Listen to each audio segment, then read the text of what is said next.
సోమవారం క్రిస్మస్ పర్వదినం సందర్భంగా సూర్యాపేట జిల్లా కేంద్రంలోని రాజీవ్ నగర్లో గల గ్రేస్ చర్చిలో నిర్వహించిన ప్రత్యేక ప్రార్థనలో ఎమ్మెల్యే మాజీ మంత్రి జగదీష్ రెడ్డి పాల్గొని కేక్ కట్ చేసి నూతన క్యాలెండర్ను ఆవిష్కరించి క్రైస్తవ సోదరులకు క్రిస్మస్ శుభాకాంక్షలు తెలిపారు. ఈ సందర్భంగా వారు మాట్లాడారు. సోమవారం క్రిస్మస్ పర్వదినం సందర్భంగా సూర్యాపేట జిల్లా కేంద్రంలోని రాజీవ్ నగర్లో గల గ్రేస్ చర్చిలో నిర్వహించిన ప్రత్యేక ప్రార్థనలో ఎమ్మెల్యే మాజీ మంత్రి జగదీష్ రెడ్డి పాల్గొని కేక్ కట్ చేసి నూతన క్యాలెండర్ను ఆవిష్కరించి క్రైస్తవ సోదరులకు క్రిస్మస్ శుభాకాంక్షలు తెలిపారు.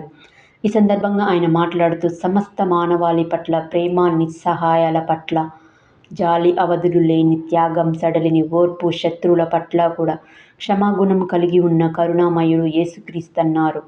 ఆయన బోధనలు శాంతి సామరస్యాలను ఇనుమడింపజేస్తామన్నారు.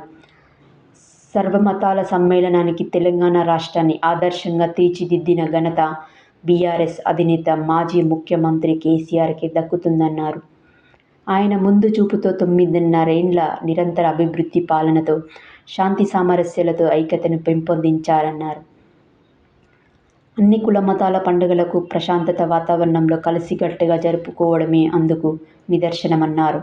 సూర్యాపేటలో అన్ని కుల మతాల ప్రజలు మూడోసారి ఎమ్మెల్యేగా ఆశీర్వదించారని, అందరి నమ్మకాన్ని నిలబెడుతూ సూర్యాపేటను మరింత అభివృద్ధి పదంలో నడిపిస్తానన్నారు.